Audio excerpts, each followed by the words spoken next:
Gikan sa 106.7 DYIS FM Radio Ugyon, ari ang Ugyon Balita. Impormasyon kag mga pahibalo. Ugyon Balita.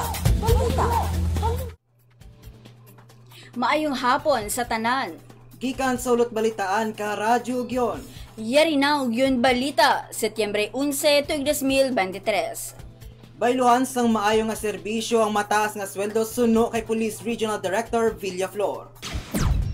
Magburuligay agud mapa-surrender sa kapulisan ang mga rebelde. Suno kay First Iloilo Provincial Mobile Force Company Commander Arevalo. Tanod sa Barangay Kabugaw Norte ginkilala ka sa Tabarbara Police Station. Rice Youth Band kampiyon sa Battle of the Youth Band. Lalaki ng guba ka bintana agon makasulod sa isa ka balay samtang nadapan ini katagbalay sa idalom kakatre nga nagapangapi.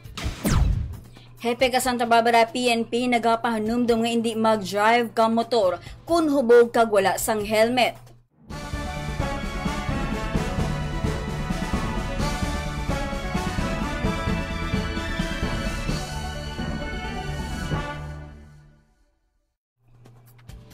Kung ang iban nga ahensya nagpamuhin ka tinawo, nagpanubo ka suweldo kag nagsarado sa tion ka pandemya, ang makatapo ka Philippine National Police o kon PNP, kag ang ila suweldo ang wala maapektuhan.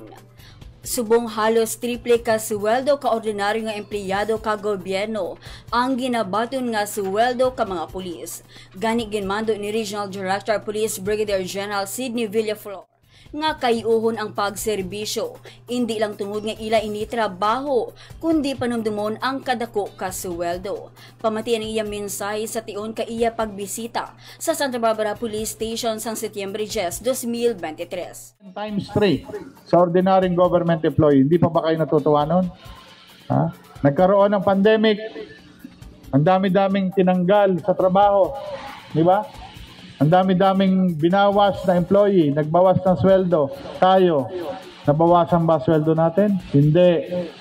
Umulan, bumagyo, lumindol, magka-pandemic, ang sweldo natin, yun pa din. Kaya ang sarap-sarap ng buhay natin. Kaya tumbasan natin ng trabaho ang sweldong ibinibigay. Duwag ni Regional Director Villaflor, ang may mga dalayawon nga performance ang formal nga ginapasidunggan. Samtang ang makahimo naman kabayulasyon o kun kapalpakan ang pwede makasuhan.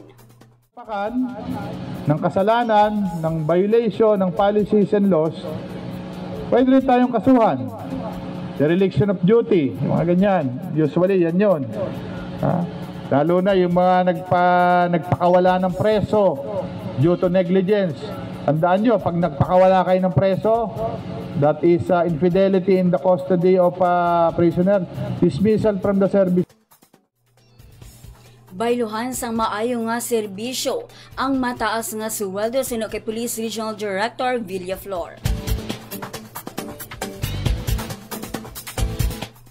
Ginahandom gid ni Police Major Joven Arevalo, Force Commander ka First Iloilo Provincial Mobile Force Company sa mga private armed groups o kon mga rebelde nga magpa-surrender o kon ibalik sa sabak ka gobyerno.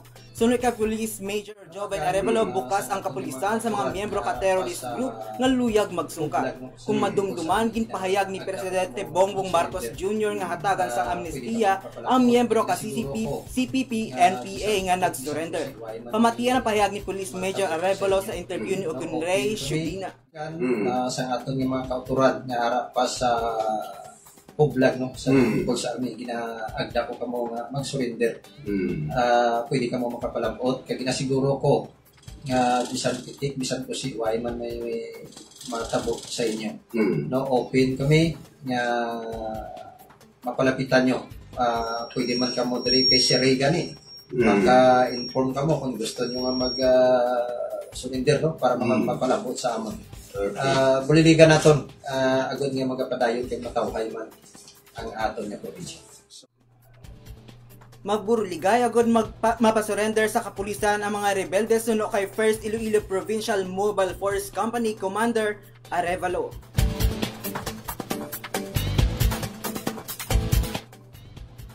Ginkilala ka Santa Barbara Municipal Police Station ang pagpaningkamot ka Barangay Tanod sa Kabugao Norte, Santa Barbara sa ginpasakupan nga group category kag sa aton nga mga 2023 sa Search for the Outstanding Barangay Tanod sa probinsya kay Iloilo nga ginpatigayng ka Regional Management Coordinating Committee sa idalom ka DILG. Ang duha ka sertipiko ang ginpresentar nanday Mayor Doc Dennis sa Provincial kag Police Major Jose Ray Pabalan sa tion ka flag raising ceremony sa LGU Setyembre 11. Kag ini ang ginbato nanday punong Barangay Hitler Haspe kag Chief Tanod Maria Luisa Jaime. Pamatian ang pahayag ni Municipal Anti-Drug Abuse Council o Madak Sherman Serena Joso. Of recognition to Kabugao Norte, Barangay Tanod, to be represented by the Punong Barangay Honorable Hitler Hasbe for their active participation as municipal entry to the group category in the 2023 search for the outstanding Barangay Tanod in the province of Iloilo, institutionalized with the Regional Management Coordinating Committee, RMCC, under the DILG, in recognition of their performance that plays a vital role in the peace and development of Santa Barbara, Iloilo. Tanod sa Barangay Kabugao Norte ginkilala ka Santa Barbara Police Station.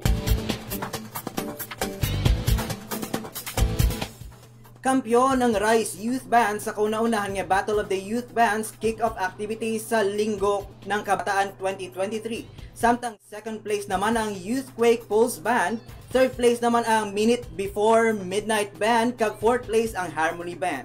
Kung sa diin, official man yung deklarar ni Mayor Doc Dennis sa Provincial ang pagsugod ka selebrasyon ka Linggo ng Kabataan. Kag ginpresentar sa mga tumalanaw ang Boy and Girl Officials 2023. Ang selebrasyon ang magatakop sa Setyembre 16 paagi sa paghiwat kag gab-isang pamantanon o kun ang pagpasidungog sa mga estudyante nga may Latin honors. Pamatian ang pahayag ni Honorable Clyde Octaviano. Number of Latin honors from the municipality, 101 Latin honors from Santa Barbara. So 2 of which are summa cum laude.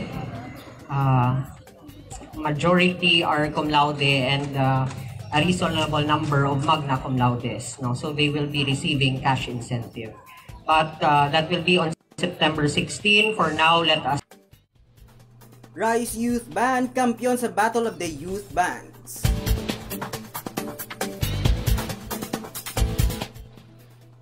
Ginkakibot ni alias Donna Bukala sang nakita niya ang lalaki nga nakapanago sa idalom ka iya katre dala sini ang baso nga may silod nga kape pasado 1:30 sang kaagahon.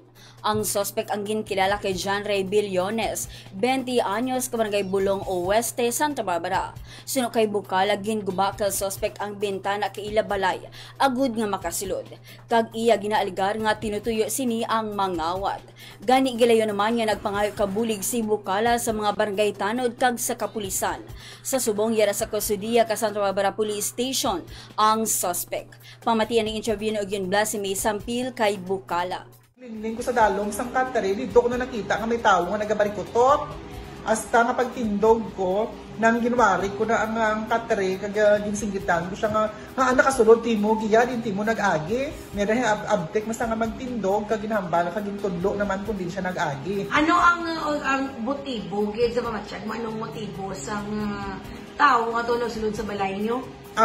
Kay ti, do kilala, marang daan nga maabtik ang ana nga kamot, kay ti. Tapos gasulod man sa isip ko matanaman siyang akon nga suspect nga siya nagkuha sa akon nga kwarta last time kag for how many times man nga pirmili sa gasulod sa balay ko kay ang balay ko nga dian do hapos lang sulod. Lalaki ng guba ka bintana akud makasulod sa isa ka balay samtang nadakpan ini katag balay sa idalom ka katre nga nagapangapi. Liwat nga ginapahanumdum ni Police Major Jose Ray Pabalan, hepe ka Santa Barbara Police Station sa mga motorista nga hindi gid magmaneho ka motorsiklo kung hubog kag wala sang helmet. Iniangot sa natabo nga vehicular accident sa Barangay Bulong Oeste, Santa Barbara sang Setyembre 9 kung sa diin nakabunggo ang driver ka motorsiklo sa Center Island sa U-turn slot sa nasambit nga barangay. Kag nagresulta sang kamatayon ka driver nga ginkilala kay Steve Adrian Colacion, 19 anyos ka barangay Hilicoon, New Lucena. Mamatian ang pahayag ni Police Major Pabalan sa interview ni Ogyun Ray Shudina. Adrian Colacion, 19 years old, single, kag taga ano siya, Helicon West New Lucena. May back rider ni siya nga si Alvin Valencia. Kaya halin may kabatuan bound to Iloilo City sa Tane, apang siguro may nalipatan. Nag-execute sa U-turn sa return stop natin sa Barangay Pulong Weste. Kag samtang nag-execute sang ano na loss control ya kakabunggo niya sa Center Island. Gindalanis lang duwa sa aton sa may sentro naton yung ano kun refer sa Central Sanitarian Hospital. Kag may information kita nga daw na declared nga DOA ng isa sa ila para pang isang indala dito pa sa Western Visayas Medical Center. Samtang padayon naman nga ginabulong ang iya nga backrider nga si Alvin Valencia. Hepe ka Santa Barbara PNP nagapahanumdum nga hindi mag-drive ka motor kun hubog kag wala sang helmet. Kag amuyadong natipon nga balita subong adlaw.